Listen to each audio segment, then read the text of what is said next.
Hello बच्चों, welcome back to the R K science classes. मैं हूं रोहित मेहता और आप देख रहे हैं आर के साइंस क्लासेस का यूट्यूब चैनल। बच्चों, आज का जो हमारा लेक्चर है, आज की जो क्लास है वो क्लास 10th के लिए है। क्लास 10th का जो हमारा चैप्टर है बच्चों, हमारा बायोलॉजी का एक चैप्टर है जिसका नाम है बच्चों आनुवांशिकता। क्या नाम है बच्चों? आनुवांशिकता। ये थोड़ा मिसप्रिंट लिखी हुई है। जो हमारा चैप्टर है आनुवांशिकता, ठीक है, जिसे हम कहते हैं बच्चों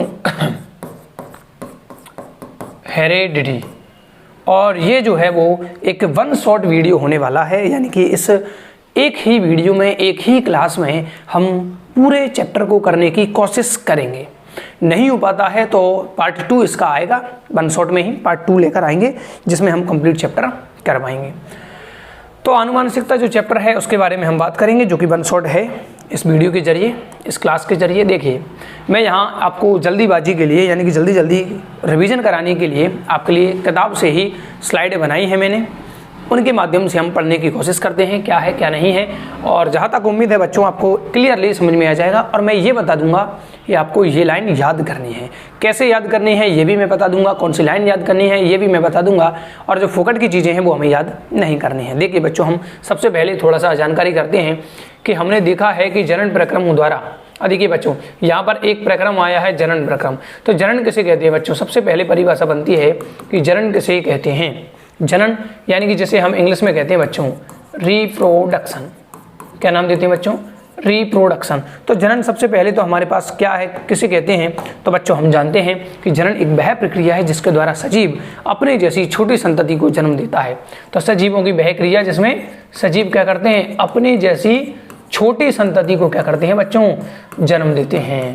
को जन्म देना, छोटी संतति को कैसी? अपने जैसी। ठीक है बच्चों, ये जनन है। अब बच्चों जनन के हम प्रकार की बात करें तो इसके 2 टाइप्स हैं बच्चों। कितने प्रकार हैं जनन के? 2 टाइप हैं। पहला जो है बच्चों वो हो गया हमारे पास लैंगिक जनन। कौन सा है बच्चों? लैंगिक जनन, जिसे कहते हैं हम सेक्सुअल रिप्रोडक्शन। Sexual reproduction. और दूसरा जो होता है वो होता है बच्चों हमारे पास अलैंगिक जनन। अलैंगिक जनन जिसे हम कहते हैं एसेक्सुअल रिप्रोडक्शन। ठीक है बच्चों, तो हमने देखा है कि जनन प्रक्रम, अब जनन क्या है मैंने बता दिया है आपको कि जनन प्रक्रम द्वारा नए जीव यानी कि व्यष्टि, जो बच्चों व्यष्टि है, व्यष्टि का मतलब इंडिविजुअल होता है बच्चों, मतलब एक व्यक्ति को हम क्या कहते हैं? व्यष्टि। एक जीव को बात करें तो वो व्यष्टि कहलाता है। और व्यष्टियों का समूह जो होता है बच्चों उसको हम कहते हैं समष्टि। व्यष्टि का जो समूह होता है उसको तो कहते हैं बच्चों समष्टि, और एक अकेले व्यक्ति को कहा जाता है, एक अकेले जीव को कहा जाता है व्यष्टि। तो जनन प्रक्रम द्वारा व्यष्टि उत्पन्न होते हैं। सही बात है बच्चों, व्यष्टि यानी कि किसी जीव का निर्माण होता है किसके प्रक्रम द्वारा? जनन के प्रक्रम द्वारा। तो पहली लाइन में एक क्वेश्चन बन सकता है कि उस प्रक्रम का नाम लिखिए जिसके कारण नए जीव यानी कि व्यष्टि उत्पन्न होते हैं। तो आपका आंसर हो जाएगा बच्चों जनन प्रक्रम। उस प्रक्रम का नाम लिखिए जिसके द्वारा नए जीव बनते हैं, नई व्यष्टि बनते हैं, उस प्रक्रम का नाम क्या हो जाएगा बच्चों? जनन, रिप्रोडक्शन। अब जो संतति उत्पन्न होती है बच्चों, जो व्यष्टि बनती हैं वो जनक के समान होते हुए भी कुछ भिन्न होते हैं। मतलब हम अपने माता पिता के समान हैं लेकिन फिर भी कुछ वेरिएशंस हैं, कुछ अंतर पाए जाते हैं बच्चों। हमने यह चर्चा की है कि अलैंगिक जनन में भी कुछ विभिन्नताएं कैसे उत्पन्न होती हैं।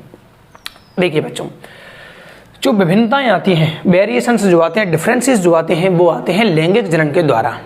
लेकिन यहाँ पर हमारी एनसीईआरटी कह रही है कि लैंगिक जनन में तो आते ही हैं जो विभिन्नताएं हैं, लेकिन अलैंगिक जनन में भी क्या आती हैं बच्चों? विभिन्नताएं आती हैं। अधिकतम संख्या में सफल विभिन्नताएं लैंगिक प्रजनन द्वारा ही प्राप्त होती हैं। यानी कि अब ये लाइन आपको याद करनी है कि अधिकतम संख्या में जो विभिन्नताएं आती हैं वो लैंगिक प्रजनन द्वारा आती हैं। यानी कि लैंगिक प्रजनन ऐसा प्रजनन है, ऐसा जनन है जिसमें वेरिएशंस ज़्यादा आते हैं, विभिन्नताएं ज़्यादा आती हैं। मतलब जनक और संतति जो है उनमें डिफरेंस देखने को आपको मिलते हैं। एग्जाम्पल के लिए दिखाए यहाँ पर है, ये एग्जाम्पल है कि यदि हम गन्ने के खेत का अवलोकन करें तो हमें व्यष्टिगत पौधों में बहुत कम विभिन्नताएं दिखाई पड़ती हैं। अगर हम गन्ने के खेत की बात करें, 4-5 हमारे पास गन्ने के पौधे हैं, तो गन्ने के जो पौधे हैं बच्चों उनमें वेरिएशंस, अंतर हमें बहुत कम नज़र आएंगे। या यूं मैं कहूं कि अंतर हमें देखने को नहीं मिलेंगे। और ये कौन सा जनन करते हैं वास्तव में बच्चों? ये जो गन्ना है वो अलैंगिक जनन करता है। कौन सा जनन करता है? अलैंगिक। तो अलैंगिक जनन का एग्जाम्पल आया है गन्ना, जिसमें हमें बहुत कम अंतर देखने को मिलेंगे। मानव एवं अधिकतर जंतु जो क्या करते हैं बच्चों, लैंगिक जनन द्वारा उत्पन्न होते हैं। इनमें व्यक्तिगत स्तर पर अनेक विभिन्नताएं परिलक्षित होती हैं। यानी कि जो लैंगिक जनन है बच्चों, गन्ने का पौधा जो है वो अलैंगिक जनन का एग्जाम्पल है। उनमें हमें वेरिएशंस दो गन्ने के पौधों में कम नजर आएंगे, अंतर, समानताएं ज़्यादा हैं। और जहाँ पर जो लैंगिक जनन करने वाले जीव हैं उनमें हमें प्रत्येक व्यक्ति में कुछ स्पष्ट विभिन्नताएं देखने को मिलेंगी। जैसे उनकी शक्ल, जैसे मान लो मैं हूँ और एक और मेरा कोई भाई हो, तो वो हमारे दोनों की जो शक्ल है वो क्या होगी? अंतर होगा बच्चों। हम दोनों तीनों पांचों आपस में जो भी हैं, हम इंसान सारे देखिए आपको डिफरेंसेस नजर आएंगे। किसी का कलर का अंतर है, बालों का अंतर है, आई का कलर का अंतर है, बनावट का अंतर है तो हमें दिखाई देते हैं, परिलक्षित होते हैं। इस अध्याय में हम उन क्रिया विधियों का अध्ययन करेंगे जिनके कारण विभिन्नताएं उत्पन्न होती हैं। पहला तो क्या पढ़ेंगे बच्चों, इस चैप्टर में हम ये बात करेंगे, उन क्रियाओं की बात करेंगे जिनके कारण विभिन्नताएं पहला उत्पन्न होती हैं और दूसरा वंशागत होती हैं। तो विभिन्नताएं बने, उत्पन्न हों प्लस वंशागत हों, उन दोनों क्रियाओं के बारे में बात करेंगे। विभिन्नताओं के संचयन की लंबे समय तक होने वाले अनुवर्ती प्रभाव का अध्ययन अत्यंत रोचक है। अब यहाँ पर देखिए और आगे क्या कहा है बच्चों, तथा जैव विकास में हम इसका अध्ययन करेंगे। अब आपको मैं बता दूं बच्चों, ये जो हमारा चैप्टर है ये ओल्ड एनसीईआरटी में बड़ा चैप्टर था जिसका नाम था आनुवांशिकता एवं जैव विविधता। तो ये जो जैव विकास या जैव विविधता वाला जो है टॉपिक वो अब हमारी एनसीईआरटी में नहीं है, लेकिन वो लाइन हटाई नहीं है। लेकिन यहाँ पर एक जो अच्छी लाइन वो ये है कि विभिन्नताओं के संचयन के लंबे समय तक होने वाले अनुवर्ती प्रभाव में इसको कहते हैं बच्चों साइड इफेक्ट। क्या होता है बच्चों? एक साइड इफेक्ट, अनुषंगी प्रभाव या अनुवर्ती प्रभाव का अध्ययन अत्यंत रोचक है। मतलब साइड इफेक्ट भी होते हैं बच्चों। जब लगातार विभिन्नताएं हर एक पीढ़ी में आती रहेंगी तो फिर वो क्या हो जाएगा बच्चों, अत्यंत रोचक घटना हो जाती है, साइड इफेक्ट भी उत्पन्न करती है। अब क्या साइड इफेक्ट करती है हमारी एनसीईआरटी नहीं बताती है। इस साइड इफेक्ट के बारे में 12th बायो में समझाया गया है, तो हम 12th में जब पढ़ेंगे वहां पर चर्चा करेंगे। अभी मेरा बताने का भी कोई मतलब नहीं होगा। तो यहाँ पर बच्चों हमने देखा है इस स्लाइड पर जनन किसे कहते हैं, क्या जीवों द्वारा या सजीवों द्वारा अपने समान छोटी संतति उत्पन्न करना क्या कहलाता है? जनन कहलाता है। जनन दो प्रकार का होता है, लैंगिक जनन और अलैंगिक जनन। लैंगिक जनन किसे कहते हैं आगे हम परिभाषाओं की बात करेंगे। हालांकि मैं बता देता हूं कि ऐसा जनन जिसमें अर्धसूत्रीय विभाजन द्वारा युग्मकों का निर्माण होता है तथा युग्मक मिलते हैं यानी कि निषेचन होता है और जीव का निर्माण होता है, तो इस प्रकार के जनन को हम लैंगिक जनन कहते हैं। जबकि अलैंगिक जनन एक ऐसा जनन है जिसमें ना तो युग्मकों का निर्माण होता है और ना ही युग्मकों का संलयन होता है। तो वो कौन सा जनन है बच्चों? अलैंगिक जनन। फिर हमने देखा कि जो लैंगिक जनन है उसमें विभिन्नताएं ज्यादा आती हैं, जबकि जो अलैंगिक जनन है उसमें वेरिएशंस कम आते हैं। ठीक है बच्चों, चलिए ये पहली स्लाइड कंप्लीट है बच्चों। हमारी पहली स्लाइड में आपको कोई दिक्कत नहीं होनी चाहिए। पहली स्लाइड बिल्कुल इजी है जो हमने किताब से ही उठाई है। ठीक है बच्चों, आगे दूसरी स्लाइड की तरफ चलते हैं हम। अब देखिए बच्चों, हमारी जो पहली हेडिंग वो है जनन के दौरान विभिन्नताओं का संचयन, यानी कैसे विभिन्नताएं जो हैं वो संचित होती हैं जनन की प्रक्रिया के दौरान। जब जनन होता है, जनन की क्रिया होती है, तो हमें पता है कि जनक पीढ़ी जो है, माता पिता जो हैं, उनसे कुछ हमें समानताएं प्राप्त होती हैं और कुछ हमें विभिन्नताएं प्राप्त होती हैं। तो इन विभिन्नताओं का संचयन मतलब स्टोरेज होता कैसे है, कैसे हमें ये प्राप्त होती हैं? तो देखिए बच्चों, पूर्ववर्ती पीढ़ी से, पूर्ववर्ती पीढ़ी मतलब बच्चों जनक, पूर्ववर्ती पीढ़ी से वंशागति संतति को एक आधारिक शारीरिक अभिकल्प यानी कि डिजाइन एवं कुछ विभिन्नताएं प्राप्त होती हैं। क्या कहा है बच्चों? ये मान लो जनक है, जिसे मैं कह सकता हूं पूर्ववर्ती पीढ़ी। कौन सी पीढ़ी बच्चों? पूर्ववर्ती पीढ़ी, पहले की पीढ़ी, यानी पीढ़ी नंबर 1 कह दिया मैंने, मान लो पेरेंट्स के लिए 1 नंबर दे दिया मान लो, ठीक है। यानी पूर्ववर्ती पीढ़ी से वंशागति द्वारा, अब यहाँ पर एक शब्द आना चाहिए था बच्चों, वंशागति द्वारा, किसको? संतति को। मतलब ये जो जनक हैं, माता पिता हैं, उनसे क्या उत्पन्न होगी बच्चों? संतति। संतति जो होगी उसमें एक आधारिक शारीरिक अभिकल्प, यानी कि इस संतति को 2 चीजें प्राप्त होती हैं। कितनी? 2। एक तो क्या होगी बच्चों? आधारिक शारीरिक अभिकल्प, यानी कि जो basic body design, English medium में ये लिखा है बच्चों कि जो देखो हिंदी मीडियम में क्या है, आधारिक शारीरिक अभिकल्प। इंग्लिश मीडियम में यहाँ पर लिखा हुआ है बेसिक बॉडी डिजाइन। यानी कि जब जनक से संतति बनती है, जैसे मान लीजिए अपने माता पिता हैं, उनसे हम उत्पन्न हुए हैं, तो उनकी बॉडी में 2 हाथ थे, 2 पैर थे, आँख कान नाक सब था, वही हमें आया है। यही क्या है बच्चों, बेसिक बॉडी प्लान है। यही बेसिक बॉडी डिजाइन हो गई, प्लान हो गया। और दूसरा कुछ क्या मिलेंगी बच्चों, विभिन्नताएं। एक तो बेसिक बॉडी डिजाइन आएगी और कुछ आएंगे बच्चों वेरिएशंस। क्या आएंगे, वेरिएशंस। वेरिएशंस का मतलब क्या हो गया बच्चों, विभिन्नताएं। यानी हमें कुछ डिजाइन जो है वो माता पिता के समान प्राप्त होती है। जैसे मान लो कुत्ते हैं, एक कुत्ता है मान लो और एक कुतिया है, तो उनके द्वारा जो बच्चे पैदा होंगे बच्चों, तो उनकी डिजाइन वही रहेगी। भाई कुत्ता जैसा शकल का होता है वैसे ही उनके बच्चे भी क्या आएंगे, उसी शकल के आएंगे, वही हाथ पैर कान नाक आँख जो भी है सेम टू सेम आएंगे बच्चों, ठीक है। लेकिन कुछ विभिन्नताएं आएंगी। जैसे मान लीजिए माता पिता का कलर कुत्तों में अगर ब्लैक है, फिर भी अचानक कोई कुत्ता जो पिल्ला आता है बच्चों, कुत्ते का बच्चा, वो कलर में अलग आ जाता है। तो यही क्या है बच्चों, ये विभिन्नताएं हैं। ये क्या है, विभिन्नता है। बिल्लियों में देखिए, मतलब हर एक जो जानवर लैंगिक जनन करता है उनमें विभिन्नताएं आती हैं, और विभिन्नताओं का क्या होता है बच्चों, संचयन। तो पहली लाइन क्या कह रही है बच्चों कि जो जनक है उससे संतति में 2 चीजें आती हैं। एक तो बेसिक बॉडी डिजाइन यानी कि आधारिक शारीरिक अभिकल्प आता है, और दूसरा आता है बच्चों कुछ विभिन्नताएं। ठीक है, 2 चीजें आ रही हैं जनक से संतति में।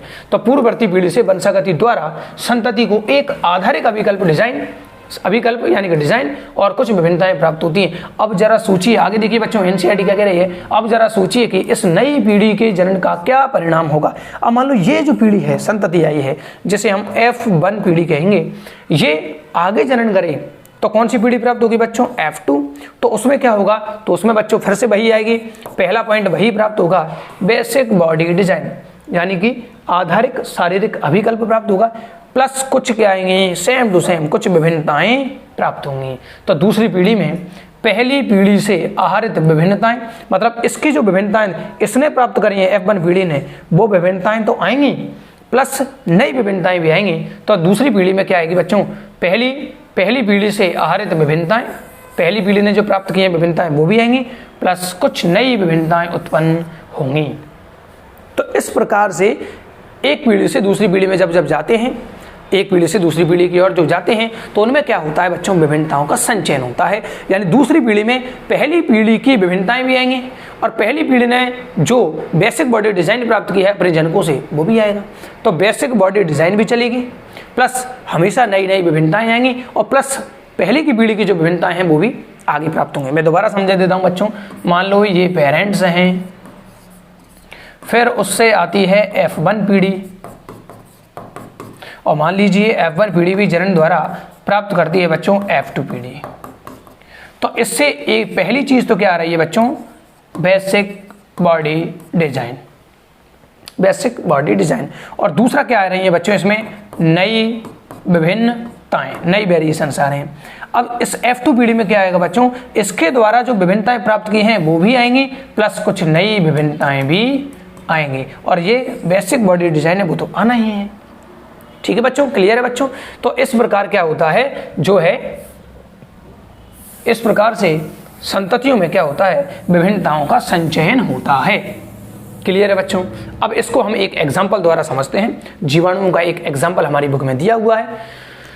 मान लीजिए ये कोई व्यष्टि है, व्यष्टि मतलब समझ गए बच्चों, एक, इसके पास कुछ डिजाइनें हैं ये, और यहाँ पर थोड़ी सी डिफरेंस है डिजाइन में। तो ठीक है बच्चों, अब 2 चीजें आनी है। कितनी चीजें, 2। एक तो आनी है बेसिक बॉडी डिजाइन, आधारिक शारीरिक अभिकल्प।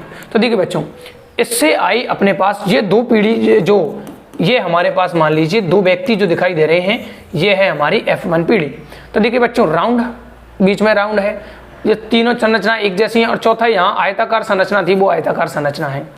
बेसिक बॉडी डिजाइन प्राप्त हो गया, लेकिन कुछ क्या आएंगी, विभिन्नताएं। और कुछ विभिन्नताएं कैसी नजर आ रही हैं सर, देखिए यहाँ पर पूरा जो इसका बॉडी है किसी प्राणी का, मान लीजिए बिल्कुल ब्लू आई, कुछ विभिन्नताएं आ गई। इसमें भी पूरी की पूरी बॉडी सेम आई, लेकिन एक विभिन्नता आ गई, क्या, इसमें कलर इसका ग्रीन दर्शाया गया है और यहाँ पर ब्लैक, सॉरी रेड दर्शाया गया है। ठीक है, मतलब बेसिक बॉडी डिजाइन तो प्राप्त की है, प्लस नई विभिन्नताएं आएंगी। अब इससे ये तो F1 पीढ़ी थी, अब बात करते हैं F2 पीढ़ी की। तो सबसे पहले तो वही बेसिक बॉडी डिजाइन प्राप्त होगी, इससे इनको दोनों को और इससे इनको दोनों को। फिर इसकी जो वेरिएशंस थे वो इसमें रेड कलर का आया है और इसमें भी रेड कलर की जगह रेड कलर आया है, वो प्राप्त तो हो ही गई जो विभिन्नता F1 पीढ़ी में प्राप्त की थी। अब देखिए इसमें नई क्या आई, ये वाला जो था वो कलर चेंज हो गया। इसी प्रकार इसमें क्या आया, इसमें इधर वाला कलर चेंज हो गया। इसी प्रकार देखिए बेसिक बॉडी डिजाइन प्राप्त हुई सेम टू सेम, इसके सेम टू सेम जो इसने प्राप्त की है वो इन दोनों को भी प्राप्त हो चुकी है, लेकिन इनमें क्या अंतर आया है कि देखिए बच्चों इसमें तो कोई अंतर नहीं आया है, इसमें कोई चेंज नहीं आया है, लेकिन इसका कलर ही चेंज हो गया है। तो इस प्रकार हम देख सकते हैं कि जो जनक पीढ़ी है, जनक से F1 में दो चीजें आएंगी और फिर F2 में भी फिर बेसिक बॉडी प्लान, इसकी विभिन्नताएं प्लस नई विभिन्नताएं, सारी चीजें प्राप्त होंगी। अब देखिए इसको क्या लिखा है, उत्तरोत्तर पीढ़ियों में विविधता की उत्पत्ति, यानी कि उत्तरोत्तर का मतलब होता है एक के बाद एक। पीढ़ी में किस प्रकार से विभिन्नताओं की उत्पत्ति होती है। शीर्ष पर दर्शाए गए पहली पीढ़ी के जीव मान लीजिए कि दो संतति को जन्म देंगे। पहली पीढ़ी से दो जनक बने, जन्म लिया है, संतति बनी है। इनकी आधारभूत जो शारीरिक संरचना है वो एक समान होगी, परंतु विभिन्नताएं भी होंगी। डिजाइन जो है वो एक समान है, लेकिन कुछ वेरिएशंस हमें दिखाई दे रहे हैं। इनमें से प्रत्येक जो जीव है वो अगली पीढ़ी में दो जीवों को उत्पन्न करता है। इसके भी दो बने बच्चों, इसके भी दो बने, ठीक है, करेगा। चित्र में सबसे नीचे दिखाए गए चारों जीव जो है व्यष्टि स्तर पर एक दूसरे से भिन्न होंगे। चारों जीव एक दूसरे से भिन्न हैं, चारों ही जीव बच्चों एक दूसरे से क्या है, भिन्न हैं, एक दूसरे से भिन्न होंगे। कुछ विभिन्नताएं विशिष्ट होंगी, जबकि कुछ इन्हें अपने जनक से प्राप्त होंगी। कुछ विशिष्टताएं तो इसमें जनक से प्राप्त हो रही हैं, कुछ बिल्कुल स्पेशल होंगी जो केवल इसी के पास होंगी, जो स्वयं आपस में एक दूसरे से भिन्न थे। तो बच्चों ये है हमारा वो डायग्राम, और ये हमारी जो पहली हेडिंग है वो होती है यहाँ पर क्लियर। तो स्लाइड नंबर 2 में आपको कोई समस्या नहीं होनी चाहिए, स्लाइड नंबर 1 में भी कोई दिक्कत नहीं थी, ठीक है। हमने मात्र जनन की, उसके टाइप की बात की। स्लाइड नंबर 2 में बात की है कि जनन के दौरान विभिन्नताओं का संचयन किस प्रकार होता है। तो संचयन किस प्रकार होता है बच्चों, तो जनन जब करते हैं जीव तो जनक से बेसिक बॉडी डिजाइन प्राप्त होती है, शारीरिक विकल्प प्राप्त होता है, डिजाइन प्राप्त होती है, और दूसरा उसमें वेरिएशंस आते हैं। फिर जो जब F1 पीढ़ी F2 पीढ़ी प्राप्त करेगी, संतति उत्पन्न करेगी, तो उसमें F1 पीढ़ी द्वारा प्राप्त विभिन्नताएं भी जाएंगी, प्लस नई विभिन्नताएं भी जाएंगी, प्लस बेसिक बॉडी डिजाइन तो जाना ही था। मान लो F3 भी आएगी तो F1 की विभिन्नताएं आएंगी, F2 की विभिन्नताएं भी उसमें पहुंचेंगी, नई विभिन्नताएं भी आएंगी, और बेसिक बॉडी डिजाइन तो जाना ही है। इस प्रकार विभिन्नताओं का क्या होता है बच्चों, संचयन होता है। अब देखिए चित्र ये 9.1 था बच्चों, ये चित्र कौन सा है 9.1। इसके बारे में हमारी एनसीईआरटी आगे क्या कह रही है कि चित्र 9.1 में उस स्थिति को दर्शाया गया है जबकि केवल एकल जीव जनन करता है। एक जीव था, उसके द्वारा जनन किया गया था, जैसा कि अलैंगिक जनन में होता है। तो देखिए बच्चों अलैंगिक जनन के लिए यहाँ पर एक छोटी सी बात उसने छोड़ दी है बुक में, क्या कि अलैंगिक जनन ऐसा जनन है जिसमें केवल एक जीव जनन में भाग लेता है। अब ये लाइन इंपॉर्टेंट हो गई आपके लिए, केवल एक जनक अगर भाग लेता है तो फिर वो जो जनन है वो कहलाएगा बच्चों अलैंगिक जनन।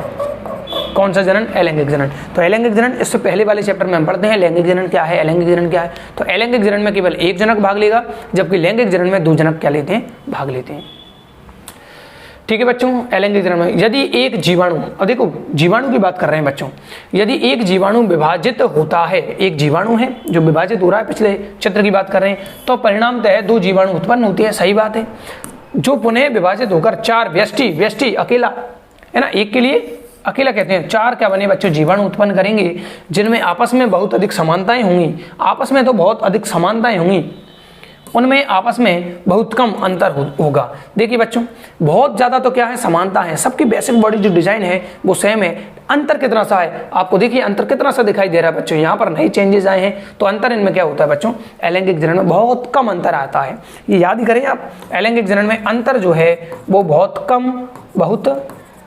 कम आता है, जबकि जो लैंगिक जनन है उसमें वेरिएशन ज्यादा आते हैं। पहली स्लाइड वाली जो बात है वही है, तो उनमें आपस में बहुत कम अंतर होगा। अब ये अंतर जो है बच्चों वो क्यों आया, भाई सेम टू सेम भी तो हो सकते थे, अंतर आया क्यों, तो अंतर आता है बच्चों जो डीएनए प्रतिकृति के समय न्यून त्रुटियों के कारण उत्पन्न हुई होंगी। ये लाइन आपके लिए इंपॉर्टेंट हो गई बच्चों, कि जो अंतर है वो आया क्यों, तो डीएनए प्रतिकृतिकरण के दौरान न्यून त्रुटियों के कारण उत्पन्न होती हैं। तो विभिन्नताओं का उत्पन्न होने का रीजन क्या है, डीएनए से जब डीएनए बनता है उसको कहते हैं बच्चों डीएनए प्रतिकृतिकरण। डीएनए से डीएनए का निर्माण जब होता है तो उस समय कुछ त्रुटियां हो जाती हैं, कुछ गलतियां हो जाती हैं, उसके कारण ये विभिन्नताएं उत्पन्न होती हैं। परंतु यदि लैंगिक जनन होता तो विविधता जो है, जो वेरिएशंस जो हैं वो अपेक्षाकृत और अधिक होती।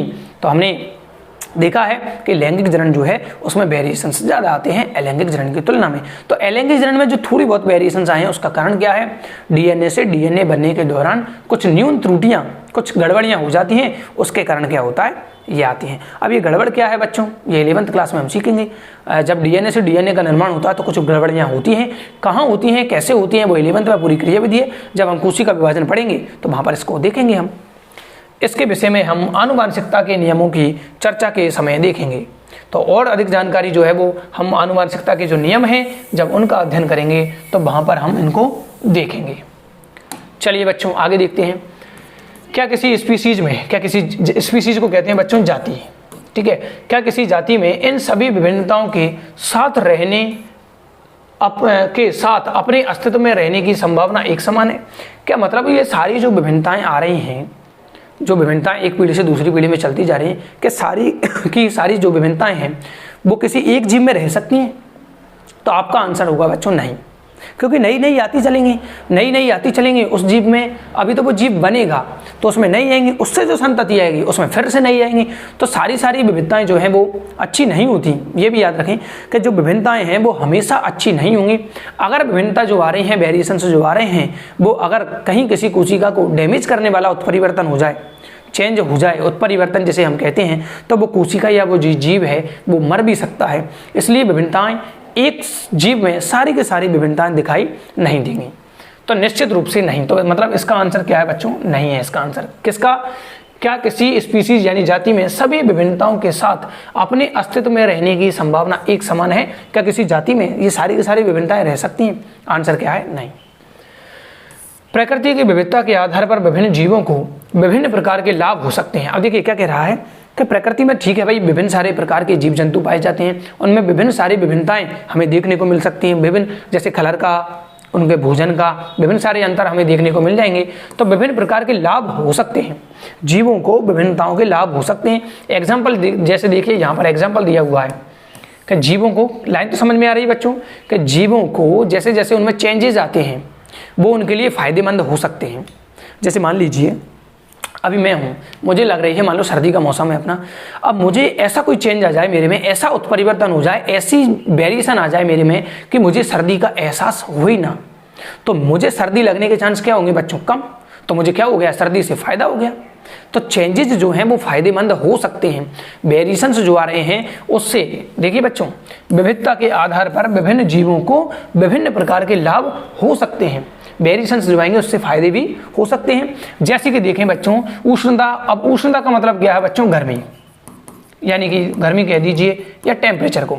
उष्णता को सहन करने की क्षमता वाले जीवाणुओं को, अब ऐसे जीवाणु लिए, मान लीजिए ये हमारे पास जीवाणु है किसी पात्र में, ये सहन कर सकते हैं बच्चों उष्णता को। किसको, उष्णता को सहन कर सकते हैं। अब जब ये उष्णता को सहन कर सकते हैं और मैं इनको किसी ऐसे स्थान पर रख दूं जहां पर गर्मी ज़्यादा है, तो इनके जिंदा रहने के चांस ज़्यादा होंगे उनकी तुलना में जो उष्णता को सहन नहीं कर सकते। क्लियर बच्चों?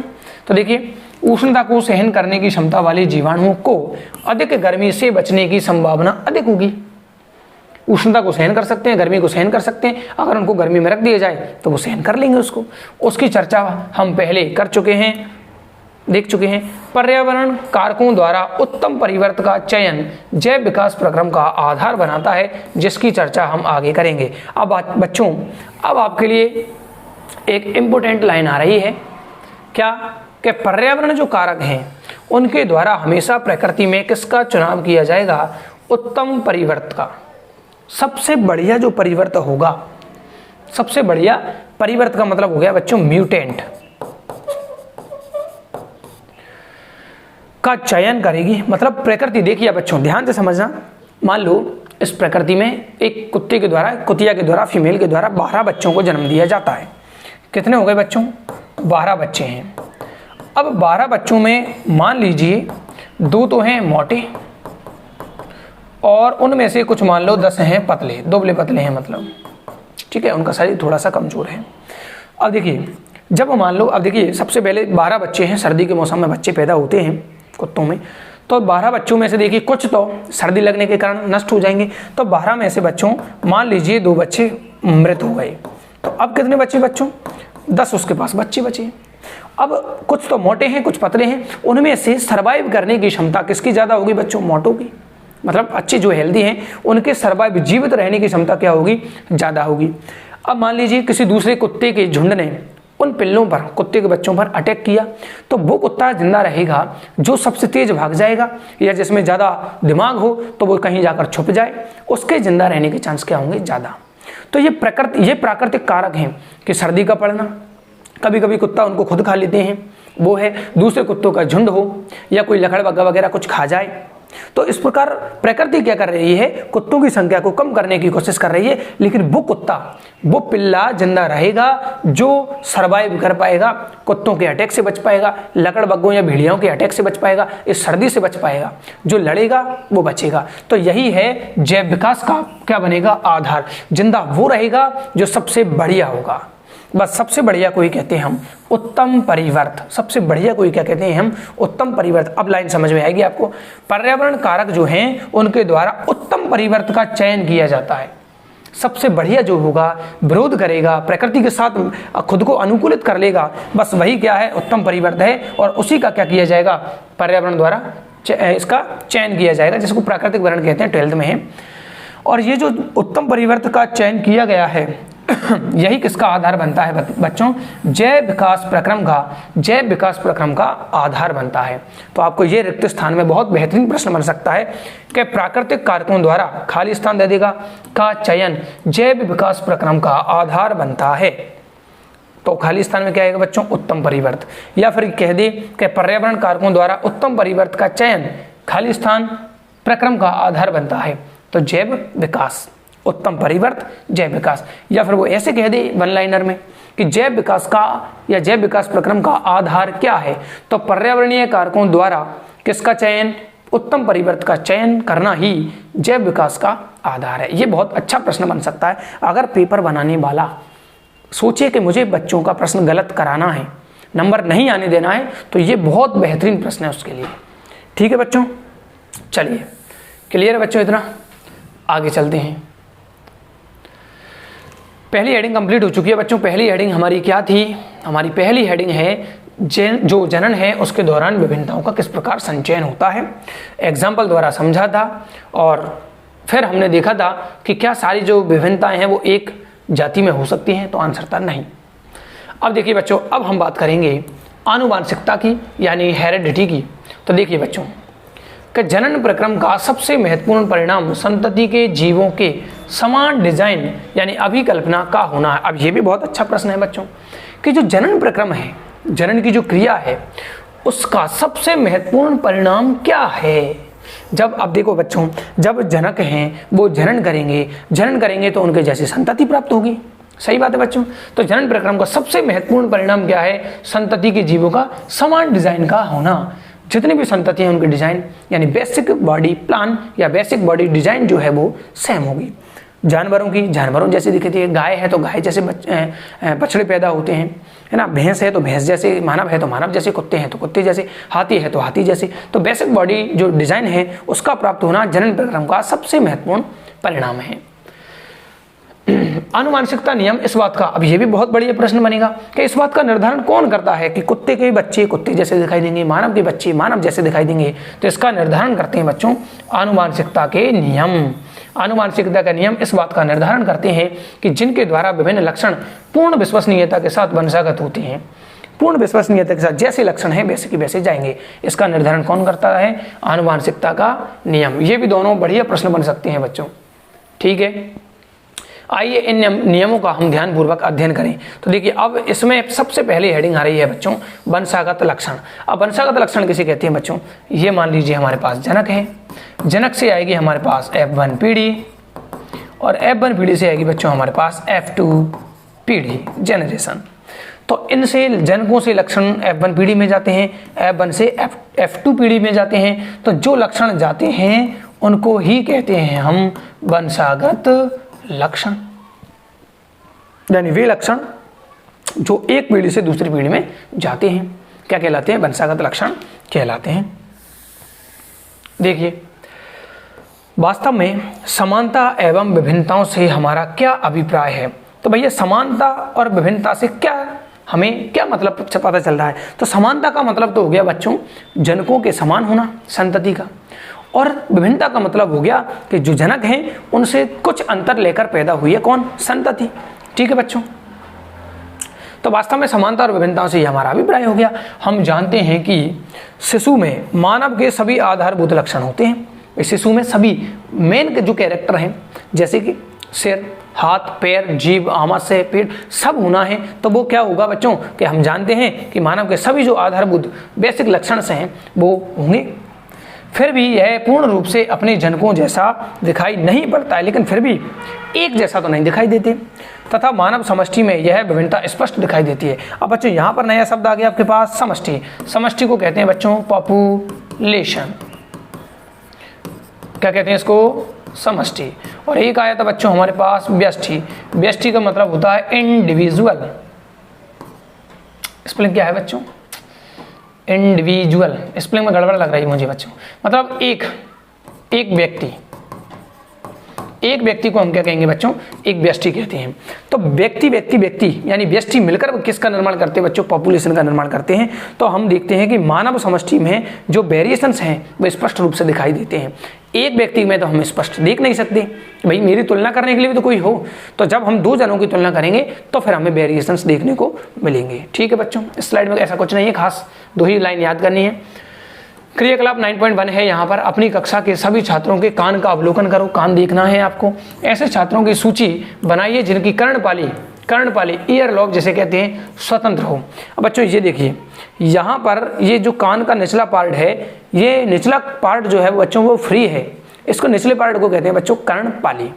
कुछ बच्चों की ये फ्री होती है, जैसे मेरी फ्री है, और लेकिन कुछ की यहाँ पर क्या होती है, ये गाल के पीछे वाले भाग से ऐसे जुड़ी होती है, जैसे कि आपको इस चित्र में दिखाई दे रहा है। बस यहाँ पर ये कनेक्शन है, लेकिन यहाँ पर इतना कोई कनेक्शन नहीं, बस इतना सा कनेक्शन है। तो ये तो होती है बच्चों स्वतंत्र पाली, और ये होती है बच्चों जुड़ी हुई पाली। स्वतंत्र पाली और जुड़ी हुई पाली। तो बच्चों कर्णपाली समझ में आ गई। कान का निचले वाला भाग जो है वो कर्णपाली कहलाता है। स्वतंत्र हो सकती है और जुड़ी हो सकती है, उन दोनों की अलग अलग आपको सूची बनानी है। जुड़े कर्णपाली वाले छात्रों और स्वतंत्र कर्णपाली वाले छात्रों के प्रतिशत की गणना कीजिए। इनकी परसेंटेज निकालनी है, ये कितने आए, ये कितने आए। प्रत्येक छात्र के कर्णपाली के प्रकार को उनके जनक से मिलाकर देखिए। अब इसकी जो कर्णपाली है वो गाल से जुड़ी हुई है, इसको देखना है इसके पिताजी से। क्या इसकी पिताजी की कर्णपाली जो है वो जुड़ी हुई है या फिर स्वतंत्र है, उससे मिलाकर देखना है। इस परीक्षण के आधार पर कर्णपाली के वंशागति के संभावित नियम का सुझाव दीजिए। तो हम ये कहेंगे बच्चों कि ये जो मान लो पिताजी की अगर जुड़ी है तो ज़्यादातर चांसेस हैं कि उस बच्चे के, उस बालक की कर्णपाली भी कैसी आएगी, जुड़ी। और पिताजी की अगर स्वतंत्र है तो फिर हमारी भी कैसी होगी बच्चों, स्वतंत्र होगी। 2 चित्र आपके सामने हैं। पहला जो है वो स्वतंत्र कर्णपाली का है और दूसरा है वो जुड़े कर्णपाली का है। कि कान के निचले भाग को कर्णपाली कहते हैं। अच्छा, कर्णपाली की परिभाषा यहाँ दी है कि कान का जो निचला भाग है इसको कर्णपाली कहते हैं। यह कुछ लोगों में सिर के पार्श्व में, ये सिर के पार्श्व में, ठीक है, ये क्या होती है बच्चों, पूर्ण रूप से जुड़ी होती है, परंतु कुछ में नहीं जुड़ी होती। स्वतंत्र और जुड़े कर्णपाली मानव समष्टि में पाए जाने वाले 2 परिवर्तन हैं, 2 म्यूटेंट हैं। क्या कहा? जैव विकास में उत्तम परिवर्तन को चुनता है कौन? पर्यावरण। तो यहाँ पर प्रकृति ने किसको चुना है बच्चों? मानव समष्टि में कर्णपाली के आधार पर 2 परिवर्तन पाए जाते हैं, 2 म्यूटेंट पाए जाते हैं, स्वतंत्र पाली वाले, जुड़ी पाली वाले। 2 प्रकार के कान पाली वाले व्यक्ति यहाँ पर हमें देखने को मिलते हैं। अब अगर क्या इस लक्षण को तुम एक व्यक्ति में देख सकते हो? नहीं देख पाओगे। एक व्यक्ति मैं हूं और एक पड़ोसी है, तो उससे मेरी तुलना करनी पड़ेगी। तो हमने कहा कि ये जो लक्षण है वो केवल हमें किस में दिखाई देंगे? समष्टि में। तो बच्चों ये है हमारे पास एक क्रियाकलाप जिसके द्वारा समझाया गया है। अब है हमारे पास 9.2.2 लक्षणों की वंशागति के नियम। और लक्षणों की वंशागति के नियम में सबसे पहले हम पढ़ने हैं बच्चों मेंडल का योगदान। देखिए, तो हेडिंग क्या है बच्चों? लक्षणों की वंशागति के नियम। कौन कौन सी लक्षणों की वंशागति के नियम है? तो वंशागति तो आपको समझ में आ गई होगी, किसे कहते हैं बच्चों? एक पीढ़ी से दूसरी पीढ़ी में लक्षणों का जाना। क्या कहलाता है? वंशागति कहलाता है। और जो लक्षण एक पीढ़ी से दूसरी पीढ़ी में जाते हैं उनको कहते हैं वंशागत लक्षण। वंशागति जाना और जो लक्षण जाते हैं उनको आनुवंशिक लक्षण या वंशागत लक्षण। अब देखिए लक्षणों की वंशागति के नियम, और नियमों में मेन योगदान जो है वो किसका है? मेंडल का। तो देखिए बच्चों, यहाँ सबसे पहले मेंडल का तो बाद में बात करेंगे हम। मानव में लक्षणों की वंशागति के नियम इस बात पर आधारित हैं कि माता एवं पिता दोनों ही समान मात्रा में आनुवंशिक पदार्थ को संतति यानी कि शिशु में स्थानांतरित करते हैं। देखिए बच्चों, मैं अगर बात करूं, ये हमारे पास कोई मादा है यानी स्त्री है और ये है नर। नर जो है उसके पास 44 प्लस एक्स और वाई गुणसूत्र पाए जाते हैं, यानी कि 46 गुणसूत्र पाए जाते हैं। इसी प्रकार मादा में भी कितने गुणसूत्र होते हैं बच्चों? 46, जो कि क्या होते हैं? 44 प्लस एक्स एक्स। 44 जो हैं वो अलिंग गुणसूत्र होते हैं जिनका लिंग निर्धारण में कोई योगदान नहीं होता, और जो एक्स एक्स या नर में पाए जाने वाले एक्स वाई हैं वो लिंग गुणसूत्र होते हैं क्योंकि ये लिंग निर्धारण में योगदान देते हैं। ठीक है बच्चों, तो देखिए अब क्या करते हैं कि जब ये मादा अंडाणु का निर्माण करेगी तो 22 प्लस एक्स गुणसूत्र जाएंगे, और जब ये नर युग्मक का निर्माण करेगा शुक्राणु का तो 22 प्लस एक्स या फिर जाएगा 22 प्लस वाई। 2 प्रकार के शुक्राणु ये बनाएगा। तो शिशु में कौन से लक्षण जाने हैं ये इस बात पर डिपेंड कर देगा। पहली बात क्या है कि ये जो लक्षण जाएंगे वो इन गुणसूत्रों द्वारा नियंत्रित होते हैं, और एक संतति के निर्माण में माता और पिता के द्वारा समान मात्रा में डीएनए संतति को ट्रांसफर किया जाता है। मतलब 23 जो गुणसूत्र हैं वो माता से आएंगे और 23 गुणसूत्र जो है वो पिता से आएंगे, बराबर मात्रा में आएंगे, और इन 23 और 23 गुणसूत्रों के मिलने से संतति की प्रत्येक कोशिका में गुणसूत्र की संख्या कितनी हो जाएगी? 46। तो पहली लाइन क्या कह रही है कि मानव में लक्षणों की जो वंशागति के नियम हैं वो इस बात पर आधारित है कि माता और पिता दोनों ही समान मात्रा में आनुवंशिक पदार्थ का मतलब क्या है बच्चों? डीएनए, या मैं कह दूं गुणसूत्र। आनुवंशिक पदार्थ का मतलब क्या है? डीएनए, और डीएनए से मिलकर बनता है बच्चों, आगे पढ़ेंगे, गुणसूत्र, जिसे हम कहते हैं क्रोमोसोम। क्या कहते हैं बच्चों? क्रोमोसोम। क्लियर है बच्चों बात? समान मात्रा में आनुवंशिक पदार्थ दिया जाता है माता द्वारा और पिता द्वारा अपनी संतति को। पहली लाइन स्थानांतरित करते हैं। इसका अर्थ यह है कि प्रत्येक लक्षण पिता और माता के डीएनए से प्रभावित है।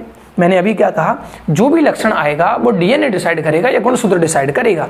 तो यहाँ पर लाइन लिखी हुई है, इसका अर्थ यह है कि प्रत्येक लक्षण माता और पिता के डीएनए से प्रभावित होता है या हो सकता है। भाई जैसा जैसा डीएनए संतति में जाएगा वैसे ही लक्षण आएंगे। अब कैसे आएंगे आगे हम हेडिंग में बात करेंगे कि डीएनए ऐसा क्या कर रहा है, डीएनए के पास ऐसा क्या है कि वो लक्षण दे रहा है। तो डीएनए क्या बनाता है बच्चों? आरएनए, और आरएनए क्या बनाता है? प्रोटीन। जो डीएनए है ये बनाता है आरएनए, और आरएनए बच्चों आगे बनाता है प्रोटीन। और जब जब प्रोटीन बनेगा, जब जब कोई चीज हमारी बॉडी में प्रेजेंट होगी तो उसका तो लक्षण आएगा। जैसे हम बिमल खाएंगे तो हमारे दांत खराब होंगे, सिगरेट पिएंगे तो अभी हमारी फेफड़े खराब होंगे, अंदर के जो ऑर्गन्स हैं वो डैमेज होने लग जाएंगे। तो जब जब लक्षण हमें दिखाई दे रहा है इसका मतलब उसके पीछे कोई प्रोटीन बैठा है। तो डीएनए से बनता है बच्चों आरएनए, और आरएनए से बनता है प्रोटीन, और जब प्रोटीन बनेगा तो लक्षण आएगा, और जब प्रोटीन नहीं बनेगा तो लक्षण नहीं आएगा। ठीक है बच्चों, तो प्रत्येक लक्षण जो है वो माता पिता के डीएनए से प्रभावित हो सकता है। अतः प्रत्येक लक्षण के लिए प्रत्येक संतति में 2 विकल्प होंगे। अब देखिए क्या कह रहा है 23 गुणसूत्र माता से आ रहे हैं, 23 गुणसूत्र पिताजी से आ रहे हैं। 23 गुणसूत्रों का जो एक सेट कहते हैं बच्चों हम, 23 गुणसूत्रों के जो समूह होगा उसको कहते हैं हम एक सेट। तो 2 सेट हमारे पास हैं। कितने सेट हैं बच्चों? 2 सेट, एक सेट माता से, एक सेट पिता से। अब ये क्या कह रहा है कि एक सेट अगर माता से आ रहा है तो प्रत्येक संतति में 2 विकल्प होने चाहिए, एक सेट माता वाला, एक सेट पिता वाला। तो मान लो इसको मैं एक बार क्लियर कर देता हूं।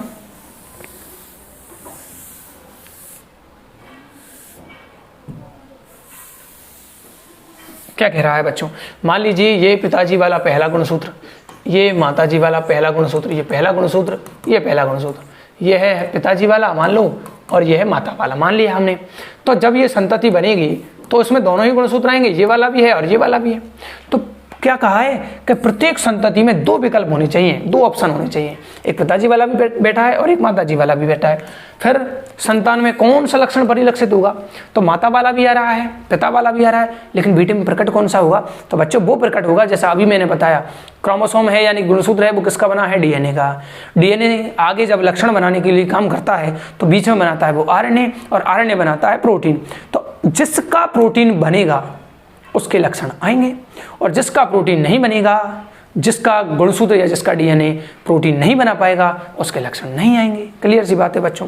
तो कौन सा लक्षण परिलक्षित होगा, मेंडल बॉक्स में देखना है आगे, ने इस प्रकार की वंशागति के कुछ मुख्य नियम प्रस्तुत किए। मेंडल ने इसके लिए कुछ नियम दिए हैं, उन प्रयोगों के आधार पर जानना अत्यंत रोचक होगा जो उनसे लगभग 1 शताब्दी से भी पहले किए गए थे। तो इसमें ऐसी कोई ज़्यादा खास याद करने वाली बात नहीं है। आपको ये याद रखना है कि जो मानव में जो लक्षण जाते हैं उसका नियंत्रण करता है डीएनए। डीएनए कौन करेगा, डीएनए। डीएनए जब लक्षण देता है, लक्षण प्रकट करेगा, तो डीएनए पहले बनाता है आरएनए, और आरएनए जाकर बनाता है बच्चों प्रोटीन, और प्रोटीन अगर बनेगा तो लक्षण आएगा, और प्रोटीन नहीं बनेगा तो लक्षण नहीं आएगा। प्रत्येक जो संतति बनेगी उसमें माता और पिता के आनुवंशिक पदार्थ का समान अनुपात में योगदान होता है, यानी उसके पास 2 ऑप्शन है, माता वाला भी डीएनए पड़ा है और पिता वाला भी डीएनए पड़ा है। जिसका डीएनए प्रोटीन बनाएगा, आरएनए फिर प्रोटीन बनाएगा, उसमें लक्षण आएंगे, और जिसका डीएनए काम नहीं करेगा उसके लक्षण नहीं आएंगे।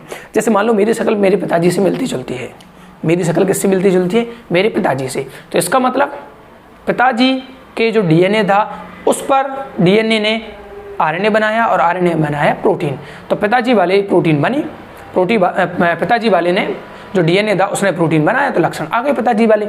माताजी वाले ने नहीं बनाया, इसलिए मेरे अंदर माताजी वाले लक्षण नहीं है। और अगर माताजी वाले प्रोटीन बनाता डीएनए से, क्या बनता, प्रोटीन, तो मेरे लक्षण जो है वो माताजी से मैच होते, फिर पिताजी से मैच नहीं होते। सही बात है, मेरी हाइट, मेरी हेल्थ पिताजी के अनुसार है।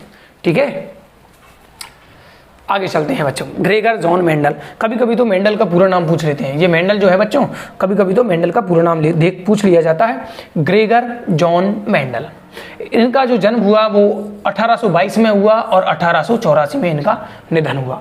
कभी कभी छोटा सा प्रश्न बन जाता है कि मेंडल का पूरा नाम लिखिए, तो ग्रेगर जॉन मेंडल, और इनका जन्म 1822 में हुआ और निधन 1884 में हुआ।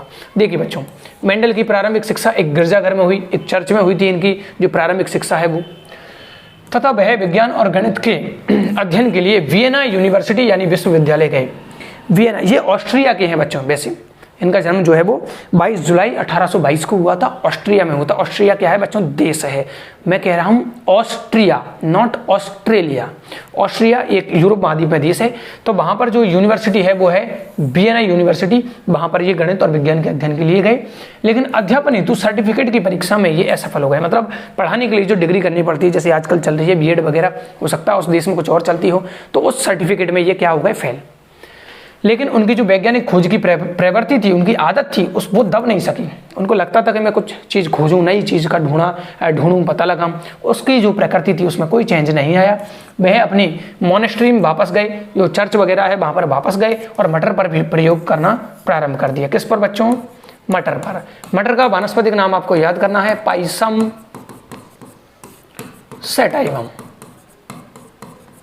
पाइसम सैटाइवम, मटर पर प्रयोग करना प्रारंभ किया। अच्छा बच्चों, इसको मटर भी कह सकते हो और आप इसको उद्यान मटर भी कह सकते हो, क्योंकि मटर जो है बच्चों वो 3 प्रकार की होती है। एक तो होती है उद्यान मटर, जिस पर वैज्ञानिक नाम हो गया पाइसम सैटाइवम, जिस पर जो है वो मेंडल ने एक्सपेरिमेंट किया। उसके बाद होती है एक मीठी मटर और एक होती है जंगली मटर। तो वो दोनों ऑप्शन कट जाएंगे, उद्यान मटर आपका राइट आंसर होगा। ठीक है, अगर उद्यान मटर नहीं है तो मटर लगा सकते हो, लेकिन उद्यान मटर, मीठी मटर, जंगली मटर ऑप्शन में है तो फिर आपको टिक करना है उद्यान मटर को। तो प्रयोग करना प्रारंभ कर दिया। उनसे पहले भी बहुत से जो हैं वो वैज्ञानिकों ने मटर और अन्य जीवों के वंशागत गुणों का अध्ययन किया। मेंडल से पहले भी बहुत सारे साइंटिस्ट थे जो इस प्रकार के एक्सपेरिमेंट कर रहे थे वंशानुगति के बारे में, परंतु मेंडल ने अपने विज्ञान और गणितीय ज्ञान का सम्मिश्र किया, यानी कि गणित और विज्ञान के जो रूल्स हैं उनको एक साथ लगाया। a+b का होल स्क्वायर का सूत्र लगाया था बच्चों इसने, मेंडल जी ने a+b का होल स्क्वायर का जो सूत्र है ना बच्चों, इस सूत्र का क्या किया था, यूज किया था। वो 12th में दे रखा है। परंतु मेंडल ने अपने विज्ञान और गणितीय ज्ञान को सम्मिश्र किया। वह पहले वैज्ञानिक थे जिन्होंने प्रत्येक पीढ़ी की एक एक पौधे द्वारा प्रदर्शित लक्षणों का रिकॉर्ड रखा। एक एक पौधे का इन्होंने क्या किया, रिकॉर्ड रखा। ये कैसा है, इसके फूल कैसे हैं, लंबा है, बौना है, फली कैसी है, बीज का रंग कैसा है, आकार कैसा है, इन सब के बारे में इन्होंने रिकॉर्ड रखा और यही इनके सफल होने का एक मेन रीजन था बच्चों। और गणना की, इससे उन्हें वंशागत नियमों के प्रतिपादन में क्या मिली बच्चों, सहायता। और ये फोटो आप देख सकते हैं, ये है ग्रेगर जॉन मेंडल। 22 जुलाई 1822 को जन्म हुआ और 1884 को इनका निधन हुआ। गणित और विज्ञान के लिए ये वियना यूनिवर्सिटी गए, लेकिन अध्यापन के लिए जो सर्टिफिकेट चाहिए पढ़ाने के लिए उसमें असफल हो गए। वापस अपनी चर्च में आए, मॉनेस्ट्री में आए और वहाँ पर उद्यान मटर पर अपना एक्सपेरिमेंट चालू कर दिया। ठीक बच्चों, मेंडल ने मटर के पौधे के अनेक विपर्यासी यानी विपरीत लक्षणों को देखा। अब बच्चों विपर्यासी का मतलब क्या है, विपर्यासी का मतलब होता है विपरीत लक्षण। कौन से लक्षण, विपरीत लक्षण। विपरीत या विपर्यासी का मतलब होता है, जैसे मान लीजिए एक पौधा लंबा है और दूसरा बौना है, तो ये एक दूसरे के क्या हो गए बच्चों, विपर्यासी लक्षण है, विपरीत। एक लंबा दूसरा बौना, एक गोरा एक काला, एक का फूल जो है मटर का बैंगनी और एक का व्हाइट। तो दोनों जो डिफरेंस हैं, दोनों कलर क्या हैं, अलग अलग हैं। तो मेंडल ने मटर के पौधे के अनेक विपर्यासी, और अनेक कितने बच्चों, 7 जोड़ी विपर्यासी लक्षणों का अध्ययन किया। अनेक विपर्यासी लक्षणों कितने, अनेक 7 जोड़ी विपर्यासी यानी विकल्पी लक्षणों का अध्ययन किया, जो स्थूल रूप से दिखाई देते हैं। स्थूल रूप का मतलब है हम इनको बाहर से देख सकते हैं। हम स्थूल रूप का मतलब क्या है, जिन्हें हम बाहर से स्पष्ट रूप से देख सकते हैं। स्पष्ट लिख सकते हो आप, स्पष्ट रूप से देख सकते हैं। उदाहरण के लिए गोल और झुर्रीदार बीज एक एग्जाम्पल आया है। जैसे इन्होंने किस पर एक्सपेरिमेंट किया, गोल और झुर्रीदार बीजों पर एक्सपेरिमेंट किया है। लंबे तथा बौने पौधों पर एक्सपेरिमेंट किया है। सफेद तथा बैंगनी फूल आदि लक्षणों पर इन्होंने एक्सपेरिमेंट किया। 7 जोड़ी थी, 3 यहाँ पर दिखे हैं। ठीक है, उसने विभिन्न लक्षणों वाले मटर के पौधों को लिया, अलग अलग वाली, जैसे गोल और झुर्रीदार बीज ले लिया, लंबे तथा बौने ले लिया, सफेद और बैंगनी फूल वाले पौधों को ले लिया और उनमें प्रयोग किया, एक्सपेरिमेंट किया। जैसा कि लंबे पौधे और बौने पौधे, इन दोनों को लिया, एक्सपेरिमेंट कर रहा है। इससे प्राप्त संतति पीढ़ी में लंबे तथा बौनों पौधों के प्रतिशत की गणना की कि भैया लंबे कितने आएंगे, बौने कितने आएंगे, इन सब के बारे में उसने रिकॉर्ड रखा। वो नॉलेज कर रहा है, किस प्रकार का मैं जनन करवाऊंगा, किस किस प्रकार के पौधे बनते हैं, इसके बारे में उन्होंने एक्सपेरिमेंट किया।